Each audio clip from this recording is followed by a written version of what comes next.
Buenas tardes. Él es director del estudio Vinacia. Abordamos con él el ecodiseño. Nació en Caracas en 1957. Después de trabajar en Sudamérica, se mudó a Italia en 1985. Desde 2013 lleva a cabo sus proyectos de consultoría en su propio estudio de Milán. Y trabaja en diseño de productos, electrónica, equipamientos deportivos e iluminación. También desarrolla proyectos de investigación que han sido galardonados con premios en numerosos concursos de diseño. Ha realizado proyectos para marcas italianas como Brembo, Ferrari, Piaggio, Ducati, Aprilia o Moschino, entre otras. Desde 1994 asesora proyectos de desarrollo mediante el diseño, colaborando con organizaciones e instituciones internacionales como la Agencia de Desarrollo de las Naciones Unidas, la Organización Mundial del Turismo o el Centro de Comercio Internacional. También con la Organización de Naciones Unidas para el Desarrollo Industrial, la Unión Europea y la Agencia Italiana de Cooperación para el Desarrollo, ha impulsado un proyecto para convertir la artesanía local tradicional en un producto de exportación en 7 países del sur del Mediterráneo en concreto, desde Marruecos hasta el Líbano, pasando por Argelia, Túnez, Egipto, Jordania y Palestina. Es el momento ahora para Giulio Vinacia. Ya, estamos peleando con el computador, un segundo. ¿Está funcionando? Sí, ok. Buenas tardes, es un placer estar aquí. Soy un poco un pez fuera del agua porque he oído hablar de energía todo el tiempo y quisiera ahora dar la parte humana de este aspecto. Vamos a hablar de las consecuencias de los cambios climáticos, vamos a hablar de las personas que hay detrás de todas las cosas que vemos en el mundo. Hemos estado muy concentrados en las islas, vamos a ir lejos de las islas, vamos a ver otros mundos. Pero para poder explicar lo que yo hago, como me dijo una vez mi hijo, me gustaría hacer tu trabajo. ¿Y cuál es tu trabajo? Y si te sientas en un computador, juegas y te pagan. Quisiera contarles mi historia muy rápidamente. Mi historia se describe en estas 2 líneas que ustedes ven. Arriba hay una serie de marcas internacionales que tal vez ustedes conozcan. Y la línea naranja son una serie de nombres que seguramente ustedes no conocen. Son pequeños pueblos abandonados en la periferia del mundo, donde yo he trabajado, en donde he dejado un pedazo de mi vida. Esto es una imagen clásica del temblor de Haití. Yo fui 2 meses después del temblor a ver qué podíamos hacer con el diseño, cómo podíamos ayudar. Y la primera cuestión fue, esto está en inglés pero muy fácil de entender, dije, bueno, ¿por qué frente a problemas complejos siempre hay respuestas, como se dice, preconfeccionadas? Se cayó un edificio, pues llega el arquitecto y lo vamos a hacer de nuevo. Nadie se pregunta por qué tenemos que volver a construir el edificio ahí donde se cayó. Y tal vez porque se cayó ahí es porque no era el lugar donde hacerlo. Esto es un ejemplo fantástico que yo adoro. Pocos meses después del temblor de Haití, salió una licitación. La primera licitación que salió del gobierno fue la reconstrucción del Palacio Presidencial. Y centenares de estudios de arquitectura de todo el mundo participaron en el concurso, pero nadie se puso la duda diciendo, bueno, un país que está absolutamente en desastre, semicaído, no hay ninguna infraestructura que funcionara, ¿por qué diablos tenemos que hacer un palacio presidencial? Ese es lo último que nosotros vamos a querer hacer. Entonces, ante eso, el diseño muchas veces lo que trata es dar soluciones confortables para que tú puedas dormir bien. Este es el clásico ejemplo. Vamos a hacer hay unos refugiados. Yo trabajo en Siria con los refugiados sirios, en Líbano y Jordania. Y hay miles de proyectos de todas las universidades que tratan de hacer productos para los refugiados. Este es un caso que dice, bueno, esta carpa inflable con GPS y todas las tecnologías que te puedes imaginar, vale lo que vale construirse una casa. Pero, pues en ninguna universidad del mundo hay un profesor que le diga, pues no hagan eso, no necesitan. Los arquitectos, y aquí tengo una colega, son enamorados con los contenedores. Los contenedores, ustedes conocen perfectamente, siendo isleños, es algo que sirve para transportar cargas en un barco, no es para vivir. Pero inmediatamente pasa algo, inmediatamente hay alguien que proyecta un hábitat de emergencia hecho en un contenedor.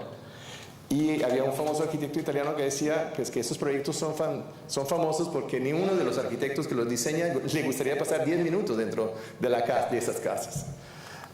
Y con estos resultados, a la izquierda ustedes ven un proyecto hecho por una compañía japonesa que vale algo así como 35.000 euros, y a la derecha es un barracón hecho con tal vez 20, 25 euros. La diferencia no es tan grande. Mi duda cuando comencé a trabajar y luego de que llegué a unas etapas donde el sueño de diseñador lo había cumplido, y me dije, bueno, ¿por qué diablos yo trabajo solamente para el 1% de la población mundial? ¿Por qué el diseño tiene que ser algo que tú tienes que pagar, y pagar muy caro? Y entre mejor el producto está hecho, más es caro. Y eso es algo que cuestioné mucho en mi vida, porque yo diseñé estos productos: yates, celulares, motos, cascos, lámparas, relojes. ¿Por qué no podemos trabajar para el resto del 99%? Porque ese 99% no tiene derecho a tener buenos productos, a productos ecológicos. Mi ponencia se llamaba ecodiseño. En realidad es diseño. Yo no creo que podamos nombrar más el ecodiseño. El diseño tiene que ser ecológico, como tiene que ser social. No existe más paso atrás para decir hay productos ecológicos y productos no ecológicos. Los productos tienen que ser ecológicos. Como una casa tiene que ser enérgicamente inteligente. No puede haber casas idiotas y casas inteligentes. Por lo menos así yo creo. Y yo creo que el diseño tiene que ser participativo. O sea, nosotros somos parte de un proceso. Nosotros no somos el Dios llegado de la tierra que llena una varita mágica y trae una solución hecha. Pero todo eso se realiza a través de una participación ciudadana. Y normalmente digo que hay siempre una confrontación. El diseño participativo nace de una confrontación social y de un deseo de cambio, que es lo que yo oí esta tarde. El deseo de cambio, el deseo y la confrontación entre una cultura oficial y una cultura que al comienzo es considerada marginal y que luego se vuelve oficial porque es oficializada por la gente. Entre obligaciones y deseos. Y eso es es la única parte un poco poética que quiero poner, pero yo creo que cabe, porque las obligaciones no siempre son necesarias. Los deseos son el alma, digamos, algo que te lleva hacia adelante. Y esto es un ejemplo entre mundo mágico y real. Cuando llegué a Haití no había nada, no había ninguna estructura, estaba todo caído. Las condiciones económicas eran muy difíciles y yo trabajé con los artesanos. Entonces, los mejores artesanos eran los que seguían el culto del vudú. El vudú es una religión normal, no solamente tiene su aspecto negro, tiene aspecto blanco, es una religión oficial hoy en día en Haití.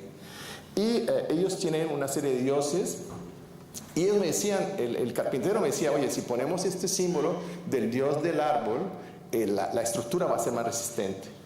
O sea, yo me di cuenta de que trabajando con ellos, la tecnología de los pobres era la magia. Y desarrollamos un proyecto de magia y diseño, en donde, por ejemplo, lo que ustedes ven en esta calavera es el Barón Samedi, que sería el demonio en el culto vudú, un demonio que no siempre es malo, digamos, es bastante malo, pero no siempre. Y yo le pregunté a alguien, bueno, pero si yo tengo un bolso de computador con la imagen del Barón Samedi, ¿alguien me lo va a llevar a robar? Si no, absolutamente. Entonces desarrollamos una serie de productos antirrobo basados en esto. Y así sucesivamente. En pocas palabras, mi trabajo en los últimos 15 años ha sido tratar de pasar de esta estructura vertical, donde tú un día descubres que tu celular no está funcionando más, porque no tiene más capacidad de memoria, porque han cambiado el Android y el Android nuevo, y alguien más por ahí en San Francisco ha decidido que la obsolescencia de tu producto ha terminado, que es suficiente, y tú eres solamente una víctima de los productos que usas. En el mejor de los casos estás contento con ello, y donde la marca ha sustituido las ideologías. Hablemoslo claramente. Las grandes multinacionales de la era digital tienen presupuestos mayores de muchísimos países. Tienen conocimientos. Miren todo lo que está pasando con Facebook. Alguien me dijo hoy, no sé quién, creo que alguien en la mesa me dijo, Facebook sabe más de mí que yo mismo. Entonces, ¿cuál es la idea? La idea en el mundo de los productos es que nosotros como diseñadores somos responsables también, porque somos parte de ese proceso. Y el proceso ideal no sería este, el proceso ideal es este, es un proceso horizontal donde todas las personas involucradas en el desarrollo de un producto. Y acuérdense, ustedes están hablando de producto, pero si ustedes convierten el producto es energía. ¿Cuántos millones? ¿Por qué necesitamos 3.820 modelos diferentes de teléfonos móviles? ¿Para qué? Podríamos tener 100 modelos diferentes, creo que sería suficiente, pero bien hechos, que le durara la carga 3 días, 4 días, que no tuviera que cambiarlo cada 2 años. Entonces, ese es el proceso. Pero como yo soy un teórico pésimo, les voy a mostrar ejemplos de mi trabajo, de cómo ese proceso puede ser hecho. El diseño es considerado hoy en día como uno de los mejores sistemas para el desarrollo social e la inclusión de mujeres y jóvenes. Pero hay que tener atención. La primera acción que muchos diseñadores de mis colegas tienen pena y dicen, oye, no, pero hay que hacer algo para el mundo. Pero lo hacen desde su poltrona confortable en Milán, su lindo estudio, y les doy los resultados, les muestro los resultados. Este es en Sanahiti. Teníamos unos problemas gravísimos por los cambios climáticos. Tenemos huracanes continuos y las fuentes de agua estaban contaminadas. Entonces, el proyecto, tenemos que purificar el agua. Lo primero que salió de todas las compañías americanas fueron sistemas muy complejos, basados en sistemas de energía solar que producía una electrólisis y mataba o sistemas completamente banales, como estos filtros que filtran en un día 4 o 5 litros de agua, siendo que tú necesitas como mínimo 15 para vivir.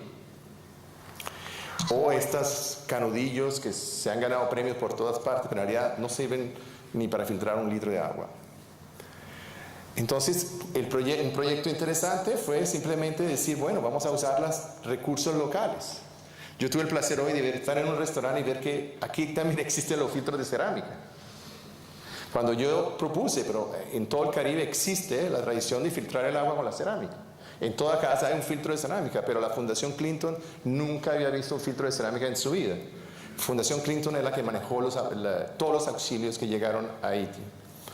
Y la idea era que la mano de obra fuera local y que el dinero que fuera invertido en estos filtros que quedara en la comunidad, no se fuera para alguna compañía en Atlanta o en España o en Italia.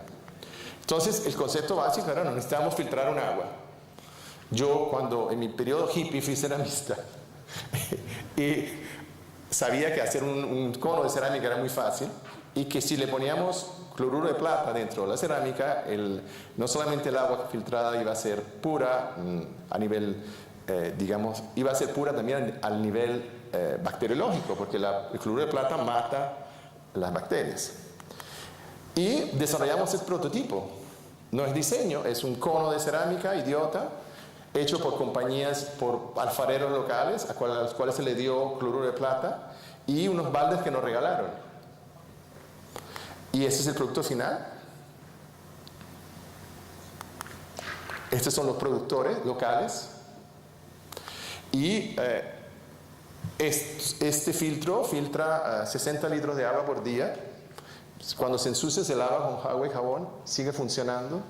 Es producido localmente. Entonces, se han producido algo así como 60.000 de estos filtros. Y el precio son 5 euros. Entonces, esto es cómo el diseño puede cambiar las vidas. Y nosotros no nos preocupamos por la estética, no lo quisimos hacer bonito, lo quisimos hacer funcional. Entonces, esto es entender cómo un proceso tiene que ser llevado a cabo y el diseño es uno de los, llamémoslo así, es uno de los catalizadores de procesos. Yo me llamo un catalizador. En realidad nosotros no hacemos nada en especial, sino ponemos todo el mundo juntos a desarrollar algo. Les voy a mostrar un ejemplo urbano que mi amiga arquitecta creo que le va a gustar mucho, es las consecuencias del cambio climático. Este es alguno de los proyectos que he hecho en el mundo. Y este proyecto fui llamado por el gobierno canadiense, que tiene un problema enorme. Toda la pesca de merluza, la merluza se acabó.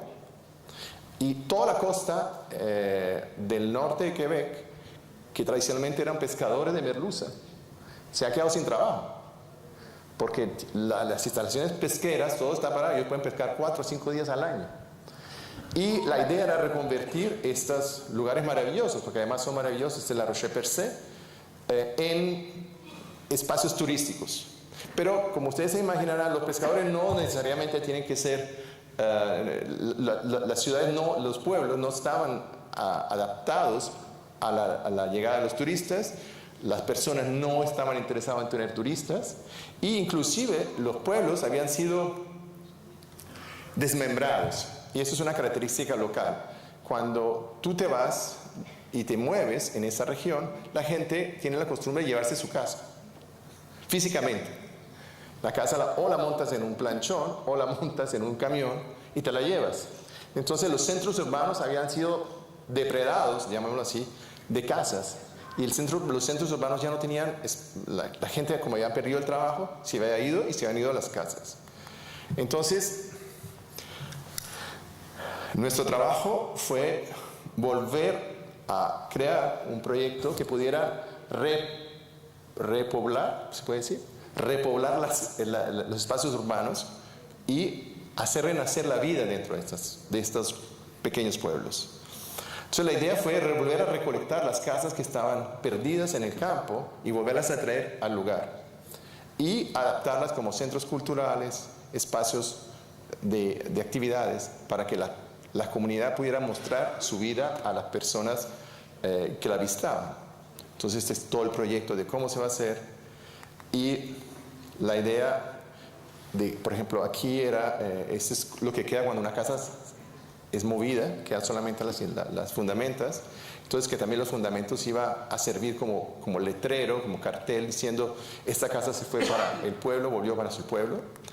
Y estas son algunas imágenes de cómo podía ser repoblada la ciudad. Pero luego el problema es que no teníamos actividades y Onguedo, estas comunidades se crearon encima de comunidades indígenas autóctonas. Y Onguedo quiere decir el lugar donde se oyen las palabras. Y había unos centros de, ¿cómo se llama? Casas de ancianos, de retiro de pescadores. Y no hay nada más mentiroso que un pescador. Creo que aquí en Canarias también debe ser así, ¿no? Y luego fuimos a las casas de reposo y empezamos a preguntar si había alguien que contaba historias. Si sabía historias de antiguos marineros, de los piratas, y creamos un equipo de contadores de historias. Y esos contadores de historias creamos un espacio utilizando la tecnología local para que pudieran contar su historia en una especie de isla, una especie de balsa flotante, en donde todas las noches hubiera unas sesiones de historias. Ustedes saben que en África, en Senegal hay una figura que se llama griot, que es el contador de historias, que en la sociedad tiene un valor muy importante, porque el valor de la palabra es muy apreciado. En este caso tratamos de hacer algo así. Entonces, pequeñas islas flotantes donde en cada una de las bahías hubiera durante la noche una serie de personas ancianas que no tenían un rol más en la sociedad, las volvimos a meter dentro y contar a cada uno la mentira más grande que puedan encontrar.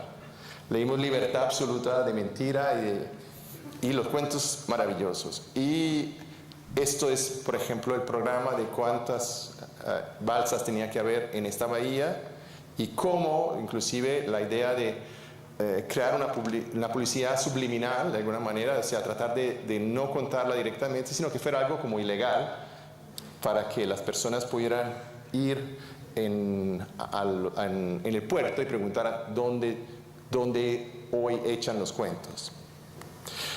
El proyecto fue presentado al gobierno canadiense y de todo de los proyectos que fueron presentados fue el único aceptado, el de los contadores de historias. En este momento, a finales de julio, estoy viajando para comenzar la primera sesión.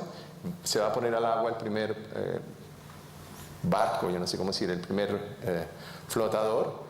Y durante este año, los ancianos de la región han tenido cursos de teatro y de dramatización para poder exagerar todavía más. Entonces, yo no sé si eso sea diseño, pero eso es luchar contra los cambios climáticos y luchar contra los cambios de las comunidades que se enfrentan al mar, por ejemplo. Luego vamos para otro país. Me gusta saltar de país pobre, país rico a país pobre. Esto es lo que pasa en Madagascar. Es un proyecto con el cual yo soy muy profundamente ligado, se llama Tsara. Tsara quiere decir lindo, bello, en lengua malagasy. Y la historia es una historia muy simple, pero al mismo tiempo terrible. El sureste de Madagascar, ustedes lo ven, es un lugar, en Madagascar hay algo así como 14 etnias diferentes. La etnia del sureste de Madagascar, las mujeres no tenían derechos civiles. La mujer tenía los mismos derechos que una piedra, o sea, no tenía derechos de comprar nada, no tenía derechos de tener una propiedad, no tenía maternidad, los hijos, ella sí a los hijos, pero los hijos son del marido. Y había un grupo de mujeres maravillosas, que ustedes ya verán, que se asociaron para luchar por sus derechos civiles. Y el problema es que, como ustedes saben, la primera cosa que pasa cuando hay una lucha es que la reacción es quitarte el trabajo. Y ellas habían perdido el trabajo. Trabajaban en el campo por $1 al mes, $1.50 al mes, y vivían en un estado en extrema pobreza. Entonces, la idea del proyecto fue soportar la economía, crear economía, o sea, crear un desarrollo económico para estas mujeres que fuera sustentable y al mismo tiempo que les permitiera reivindicar sus derechos. Es un proyecto que al mismo tiempo tiene que ver con el estómago de las personas y tiene que ver con el corazón y con la mente. Esta fue la primera foto. Estamos hablando de un territorio que partiendo de Antananarivo, o sea, de la ciudad donde tú llegas en avión, son 2 días y 3 días de jeep para llegar. Esta es la gran producción local, como digo yo, riéndose. Los niños me miraron, pero era la primera vez que venía un blanco. Esto es el camino que había que hacer para llegar. Estoy hablando 2 días y medio de jeep para llegar. Y estas eran las jefas de las asociaciones que nos esperaban en la última ciudad antes de los pueblos. Y me encontré ante el hecho de qué podíamos inventar. No estoy diciendo, de nuevo, yo no me considero particularmente despierto, pero me encontré ante una situación que yo tenía que dar una respuesta. Nos pusimos a hablar con las señoras y nos dimos cuenta que la única cosa que ellas sabían hacer era trenzar. Ellas sabían hacer ese sombrero que todas las mujeres de esa región usan porque es una demostración étnica de su pertenencia a esta tribu. Y luego hacían unas esteras, se dice esteras que sirven para dormir. ¿De dónde cogían los juncos? Era un junco que es endémico en todos los ríos, en todos los hay, y era lo único que sabían hacer. Y sobre eso construimos un proyecto. Comenzamos a teñirlo, comenzamos a ver qué se podía hacer, qué tipo de producto podíamos hacer. Entonces hicimos primero unos talleres para ver, pero no era suficiente la fibra, porque la fibra no era apta para ciertos usos, servía solamente, digamos, para usos decorativos, no para un uso estructural. Y luego fuimos a Antananarivo, donde encontramos una comunidad de personas, de mujeres que tenían parientes también, que lo que hacían era reciclar metal. Reciclar metal en su última de sus consecuencias, quiere decir, reciclaban cada centímetro cúbico de metal que podían encontrar en la calle. Cuando nosotros hablamos de reciclaje, y nos hacemos muy orgullosos que el porcentaje de reciclaje en nuestros países europeos es muy grande, en realidad vete a un país africano y vas a ver que el reciclaje es total. Cada piecita es reutilizada. Y estas son las mujeres, estas son las chicas que recogían. Estamos hablando de un grupo de mujeres de 1864 mujeres más o menos, desde los 16 años hasta los 60.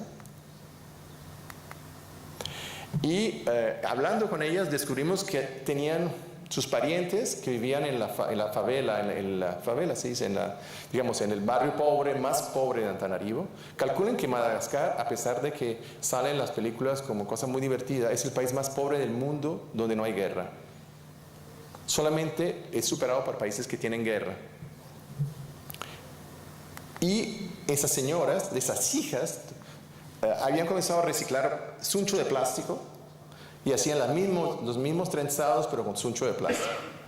Entonces empezamos a construir el proyecto. Tenemos las señoras en el sur que producían cestas en fibras naturales. Teníamos sus parientes en la ciudad que utilizaban el mismo trenzado pero lo usaban reciclando plástico. Y dulcis in fundus, como dicen en latín, encontramos una comunidad de vamos a decirlo claramente, de pandilleros que vendían droga y que se había reciclado como productores de metal. Suena un poco surreal, pero es así. Y reciclaban el metal en estas condiciones. Es una comunidad de 250 personas que viven y trabajan manejados. Entonces nos encontramos con este triángulo. Ese es el trabajo de diseño. El diseño no es solamente diseñar un producto, es crear las condiciones para que el producto exista. Entonces nos encontramos enfrente de este triángulo, teníamos metal, teníamos plástico reciclado y teníamos fibras naturales. Y a ese punto comenzamos a trabajar, pero antes dimos un saneamiento básico, o sea, le dimos unas condiciones de salud mínima. No puedes pretender que las personas hagan un bordado bonito si ellas no tienen gafas.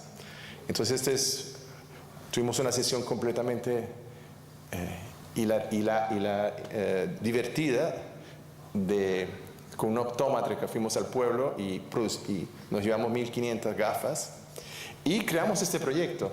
Eso es lo interesante. Yo trabajo como consultor para empresas como mi presentador dijo, por empresas multinacionales, y desarrollamos exactamente el mismo tipo de metodología, con el mismo nivel.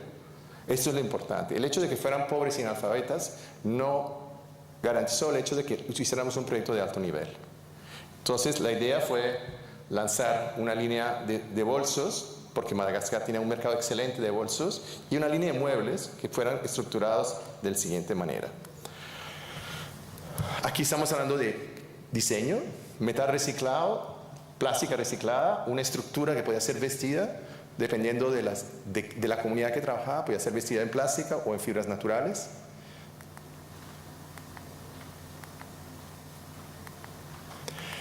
Piezas completamente en metal o en fibras, y una línea de bolsos que, si ustedes lo ven con atención, son los mismos sombreros que las señoras tenían, invertidos. Y partimos, esos son los prototipos, y llegamos a la producción. No teníamos ni el fotógrafo, ni modelos, nada. Todo fue hecho en la comunidad. Ese fotógrafo era un fotógrafo de periódico que seguía y el concepto fue mostrar siempre los productos en su comunidad. O sea, no tratar de sacar el producto de la comunidad, sino mostrarlo en sus reales condiciones.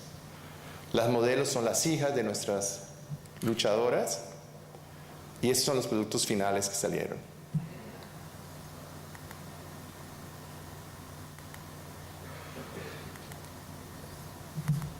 En este momento, este proyecto, gracias a su magnífica energía, son las carteras, se exporta a 7 países del mundo diferentes. La Zara se volvió una empresa social, tiene un presupuesto de alrededor de 800.000 euros al año, y que garantiza, hemos creado un sistema de trabajo especial. Ellos trabajan 2 semanas cada 2 meses para poder garantizar que ellas pueden volver a sus pueblos y trabajar y ser madres. Y ha sido premiado en diversos foros internacionales.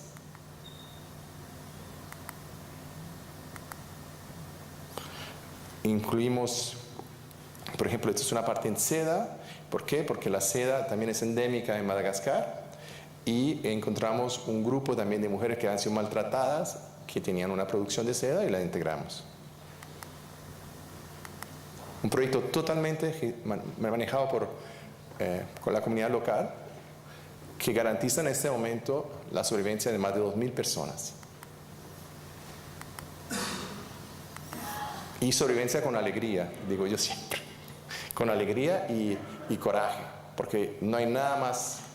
Les voy a mostrar. Cuando tuvimos que lanzar la colección, yo soy un poco faraónico, entonces me dicen, bueno, pues, ¿cuál es el mejor lugar de Madagascar? Me dicen, no, pues, allá arriba está el Palacio de la Reina de Madagascar, y nos lo prestarán. Me dicen, no sé, fui, pedí, y nos prestaron el antiguo Palacio de la Reina de Madagascar, donde por primera vez en la historia, una etnia diferente de la Reina de Madagascar entraron, y este es el proyecto. Este es el palacio, y esta es la exposición que hicimos con todos los productos y todas las caras de las chicas que producieran las piezas.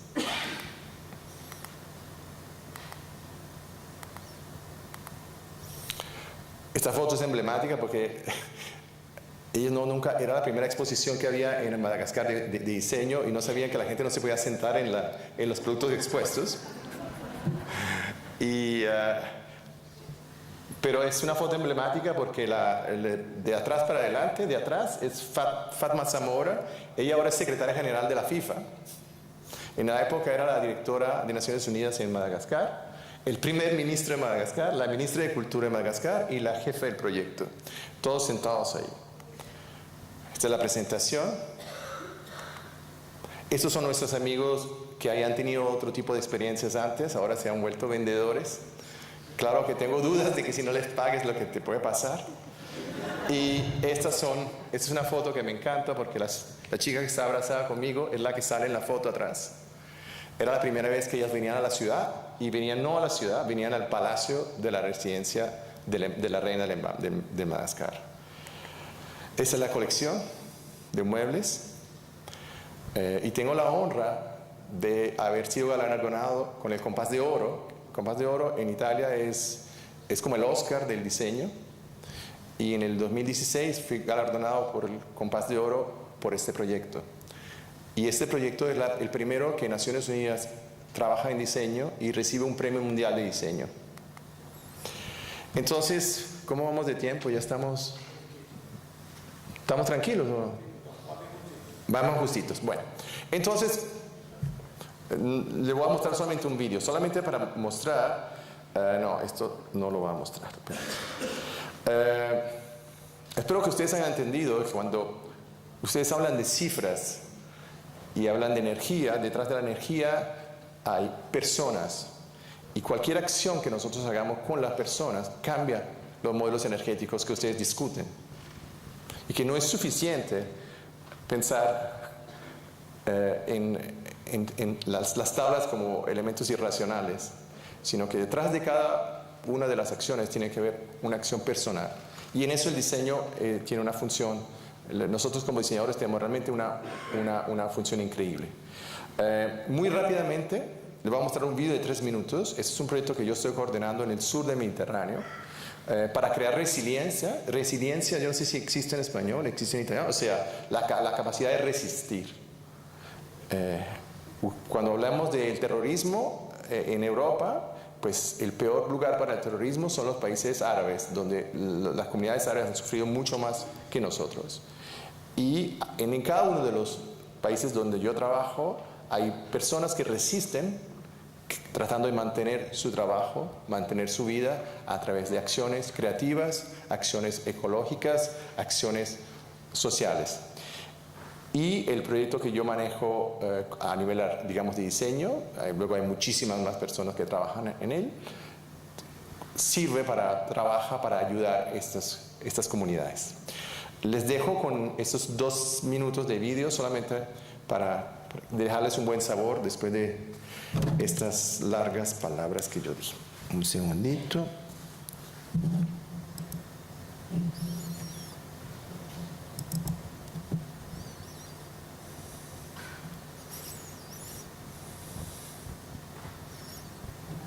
Pero no el audio. البداية كان بلش فيه من أنا وصغير، يعني بال10 سنين كنت أرسم على الأرض، عرفت كيف؟ أرسم على الحيطان، وأما يعني يلا أرسم. هي زي أي ناس تحب تكون مميز، تحب تكون مبدع، والكرياتيفيتي تبعتك تحاول تحولها لمشروع.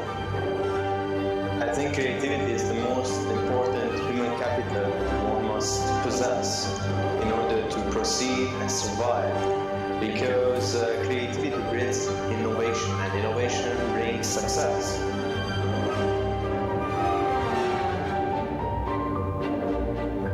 There are so many things to look at and so many inspiration, whether in daily life, in nature, just by walking down the street. We have to find inspiration anywhere. It could be anywhere, from the war, from the garbage we have in Lebanon.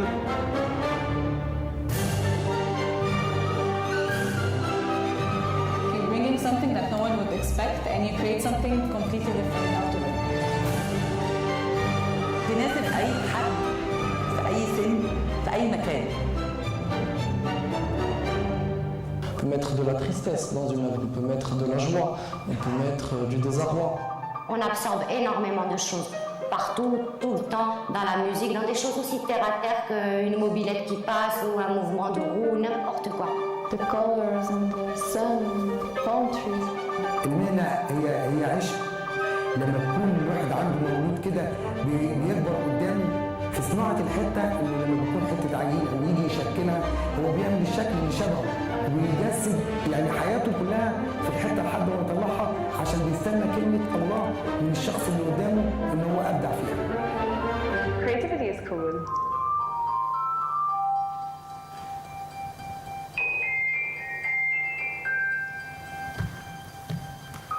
Muchas gracias.